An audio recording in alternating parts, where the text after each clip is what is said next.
जो राजनीतिक दल मोदी सरकार की नीतियों पर लगातार सवाल उठा रहे हैं, जो बार बार मोदी सरकार पर आरोप लगा रहे हैं, सरकार ने अपने अमीर दोस्तों का कर्ज माफ कर दिया, ये आपके सामने बार बार कहते हैं, जो आरोप लगाते हैं कि अर्थव्यवस्था सरकार की नीतियों की वजह से डूबी जा रही है। आज उनसे कुछ प्रश्न पूछूंगा आंकड़े जो आए हैं उसके बाद।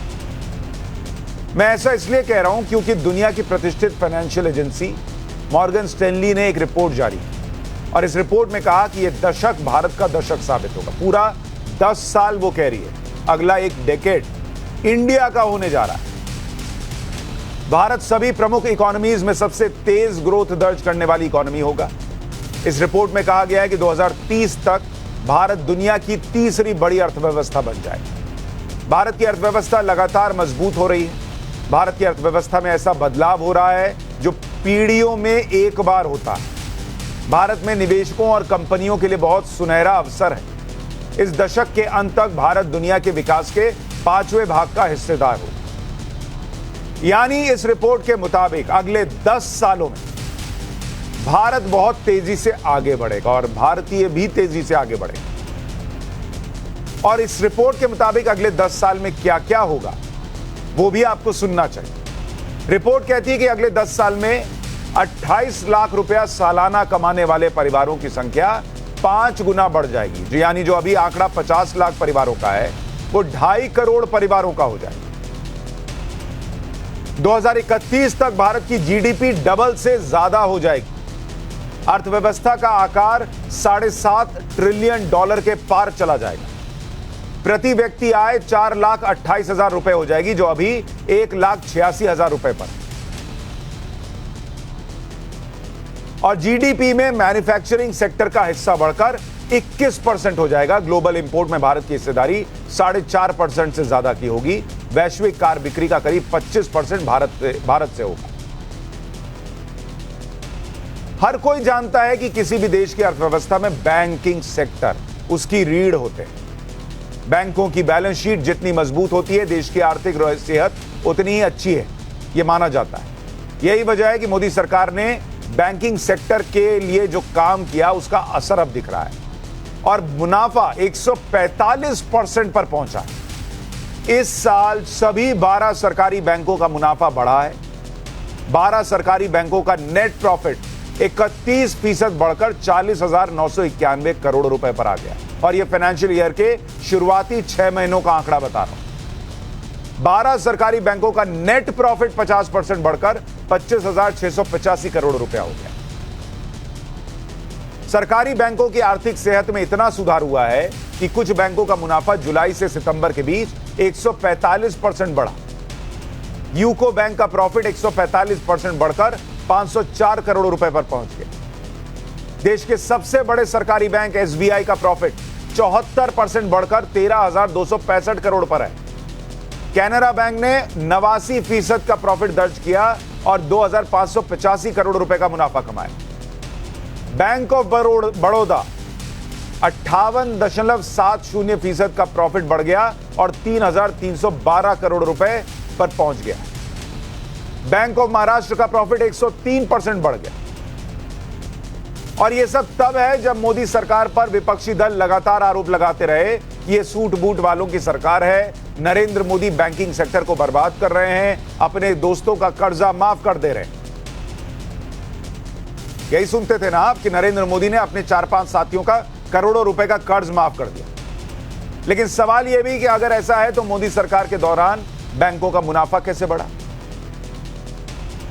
इतना ही नहीं, आज बड़ी खबर यह भी आई कि नीरव मोदी को जो प्रत्यर्पण करना है, पकड़कर यहां लाना है, उसमें भी भारत को कामयाबी मिली है। वहां की कोर्ट ने कह दिया प्रत्यर्पण बिल्कुल ठीक है। यानी किसी को भारत का पैसा लेकर जाने भी नहीं दिया जा रहा। पकड़कर ला रहे हैं, पैसा तो ले ही रहे हैं, पकड़कर वापस भी ला रहे हैं कि चलो यहां केस चलाएं। यानी बार बार बैंकों का जो एनपीए है उसको लेकर कहा गया कि अपने दोस्तों का कर्ज माफ कर दिया। और आज की तारीख में अगर आप कंपैरिजन करने बैठिए, मनमोहन सिंह महान अर्थशास्त्री प्राइम मिनिस्टर इस देश के 2013-14 में जब गए, तब बैंकिंग सेक्टर -11.2% मुनाफा नफा नुकसान देखिएगा तो माइनस में चल रहा था बैंकिंग सेक्टर। आज ऑल टाइम हाई रिकॉर्ड मुनाफा कमा रहा है 2021 में 1 लाख करोड़ बैंकिंग सेक्टर।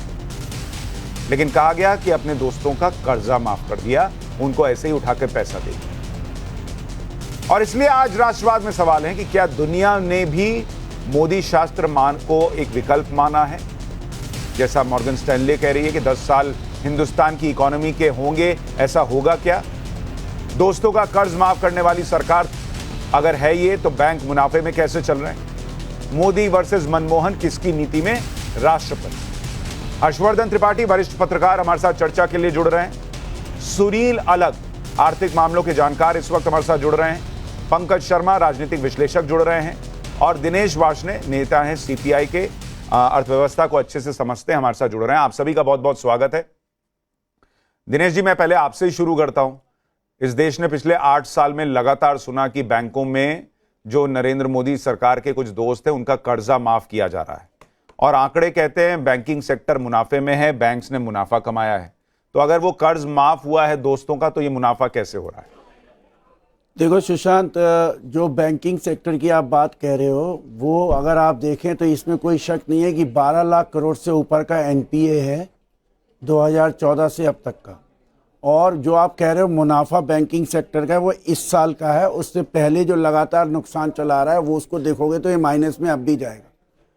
तीसरी बात मैं आपको ये बता देना चाहता हूँ कि जब जब चुनाव आते हैं, जब जब मोदी सरकार को लगता है कि हम अर्थव्यवस्था पे घिर रहे हैं, तो वो 2 या 3 चीज़ों की शेल्टर लेते हैं। एक, हिंदू मुसलमान करवाना, दूसरा राम जन्मभूमि गैर राम जन्मभूमि करवाना, तीसरा किसी रेटिंग एजेंसी से अपने फेवर में रिपोर्ट को डलवा देना। आप इस रिपोर्ट को मैं 5 पेज लाया हूँ, बड़े ध्यान से पढ़िए आप।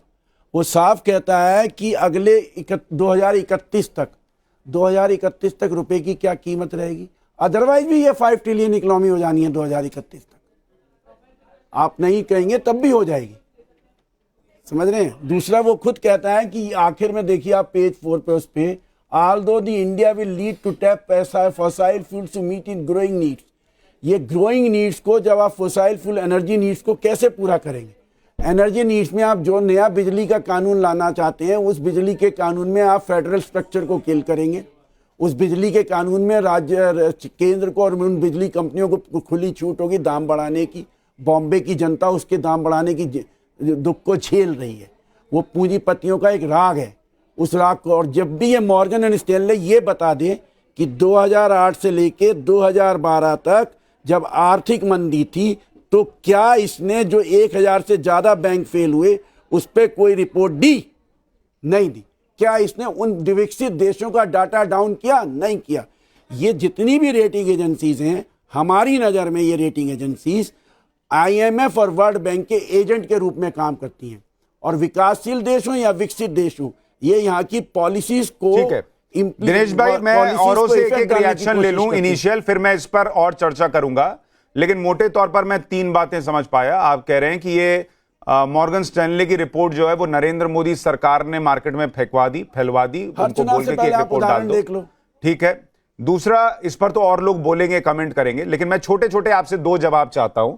आपने कहा कि इसके पहले बैंकिंग सेक्टर नुकसान में भी था, बिल्कुल था, आप सही कह रहे हैं।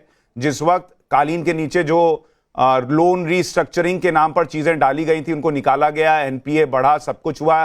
कितने लाख करोड़ का एनपीए वगैरह रिकवर हुआ है ये भी मैं आगे बता दूंगा। लेकिन मैं सिर्फ जो बेसिक प्रश्न मैंने पूछा था उसका आपने जवाब नहीं दिया कि अगर नरेंद्र मोदी अपने दोस्तों का लोन माफ कर रहे हैं, तो इस साल का ही सिर्फ पूछ रहा हूं, बाकी नहीं पूछ रहा, इस साल बैंकिंग सेक्टर मुनाफे में कैसे आया? उसके 2 कारण हैं।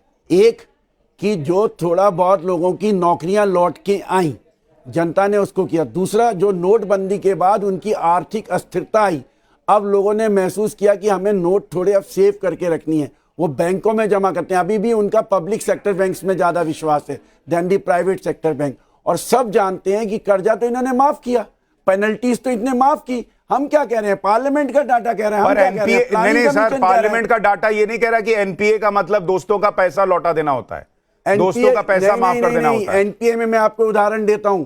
एक जगह एनपीए था 4800 करोड़ रुपया, मैं नाम नहीं लेना चाहता यहाँ पे। उस 4800 करोड़ रुपए को दूसरे ने कहा कि ठीक है मैं पे कर दूंगा, पर मैं कुल पे करूंगा 890 करोड़ रुपए। ऐसे एनपीए की रिकवरी हो रही है। आप देखिए, एक एक केस उठा के देखिए। All India bank employees association और all India bank officers association ने बकायदा इसका डाटा दिया, जिसको फिनांस मिनिस्टर नहीं कंट्राडिक्ट कर पाई। जिसको तमिलनाडु के चीफ फिनांस मिनिस्टर ने उनसे कहा ये क्या है, तो उसका भी जवाब नहीं दे पाई। ठीक है, अगर ऐसा और दूसरा एक छोटा सा जवाब दीजिए, इस पर मैं आऊंगा। एक छोटा सा जवाब, आप कह रहे हैं कि कुछ नहीं भी करते तो भी इंडिया 2030 तक 5 ट्रिलियन की इकोनॉमी बनी जाता। बिल्कुल, आप देख लो उठा के। तो लेकिन हमारे यहाँ तो विपक्ष श्रीलंका बना रहा था, और हम में इतनी कैपेबिलिटी है कि हम कुछ ना भी करें तो भी 5 ट्रिलियन की इकोनॉमी बन जाएगी। श्रीलंका बन सकता है, इसमें कोई शक नहीं है, कभी भी। तो सर, या तो श्रीलंका बनेगा या 5 ट्रिलियन की इकोनॉमी बनेगा। अरे भैया, कल ही 8 नवंबर निकली है वो नोटबंदी की बरसी। कल ही 8 नवंबर निकली। नोटबंदी से आज तक जनता की जेब से पैसा जा ही रहा है। सुनील अलग जी, ठीक, okay sir, points taken. Sunil अलग जी, दिनेश जी कह रहे हैं मॉर्गन स्टैनले की रिपोर्ट नरेंद्र मोदी ने बनवाकर जनता के बीच ऐसे ही डलवा दी, मतलब उन्होंने कहा और उन्होंने डाल दी, पहली बात। दूसरा, वो खुद कह रहे हैं इंडिया जो है वो कुछ भी ना भी करता तो भी 5 ट्रिलियन तो इकोनॉमी बन ही जाता। फिर विपक्ष ये क्यों कहता है कि हमारी हालत खराब है, अर्थव्यवस्था को इन्होंने डुबा दिया, जब हम खुद ही 5 ट्रिलियन बन जाते तो। और तीसरा, जो वो कह रहे हैं कि भाई लोगों की नौकरियां लौट आई हैं इसलिए बैंकों का मुनाफा जो है वो बढ़ गया है। थोड़ा बहुत, तो फिर थोड़ा बहुत नौकरी आने से बैंकों का मुनाफा जो है वो 1 लाख करोड़ पे थोड़ी पहुंचेगा सर। कोई फर्क पड़ता है? तो नहीं पहुंचेगा सर, सिर्फ थोड़ी नौकरी आने से होगा। तो एक तरफ विपक्ष कहता है सुनील अलग जी कि देश में अर्थव्यवस्था डूब गई, नौकरियां नहीं है, दूसरी तरफ वो कह रहे हैं इतनी नौकरियां आ गई हैं कि बैंक मुनाफे में चले गए। तो लोग कंफ्यूज हो रहे हैं। सुनील जी, आपकी इस पर क्या राय है? अब देखिए, मैं तो पॉलिटिक्स में नहीं जाऊंगा, जैसे सीपीआई ने कहा है ना अभी कि भाई ये प्रॉब्लम है वो प्रॉब्लम है। मैं सिर्फ इतना देख रहा हूं कि 2 साल के लिए कोविड था इंडिया में, ये तो भूल ही गए सब लोग। चाहे मनमोहन सिंह होता, चाहे सीपीआई होती, जो भी गवर्नमेंट में होता, तो जो कोविड का जो केस है वो तो नीचे जाता ही जाता। अब मॉर्गन स्टैनली ने जो रिपोर्ट किया, वो क्या कभी सुनता है क्या किसी गवर्नमेंट को? कि मोदी जी ने कहा कि मॉर्गन स्टैनली का रिपोर्ट डाल दो, तो डाल दिया उन्होंने। देखिए, आइदर यू एक्सेप्ट कि जो रिपोर्ट आया है, जो फिगर्स आए हैं, या यू डोंट एक्सेप्ट इट, वो तो दूसरी बात है। जब मैं इंडिया टुडे का, आज मैं गया हुआ था वो कॉन्फ्रेंस में, not today but few days ago, वो एक अमेरिकन आया था वहां पे जो ऑस्ट्रेलियन, उसने कहा देखिए आपको जो भी स्टेटिस्टिक्स आपको दिखाना है सब उल्टा सीधा कह रहे हैं। इंटेलेक्चुअल जो कह रहा है इंडिया को आप नीचे दिखाएंगे तब जाके खुशी आएगी आपको। मैं दिनेश जी को सिर्फ इतना कहूंगा कि देखिए, आप देश के बारे में सोचिए जैसे मोदी जी सोच रहे हैं। वो देश सोच रहे हैं, इसलिए कोविड में सारे जितने गरीब थे उनको फ्री खाना दिया। वो कॉस्ट किसने भरा? हम लोगों ने भरा ना। और जो कह रहे हैं कि दोस्तों को उन्होंने माफ कर दिया, कोई भी माफ नहीं किया जितना मैं जानता हूं। सारे ने अपने कंपनीज बेचे हैं यहां पे to satisfy the banks. Bank का इंटरेस्ट शायद वो एक मिनट भाई साहब, एक मिनट, दिनेश भाई अभी डिबेट खोलूंगा, आप उस पर काउंटर कर लीजिएगा, एक बार वो सबका इनिशियल रिमार्क हो जाए। जी बोलिए सुनील जी।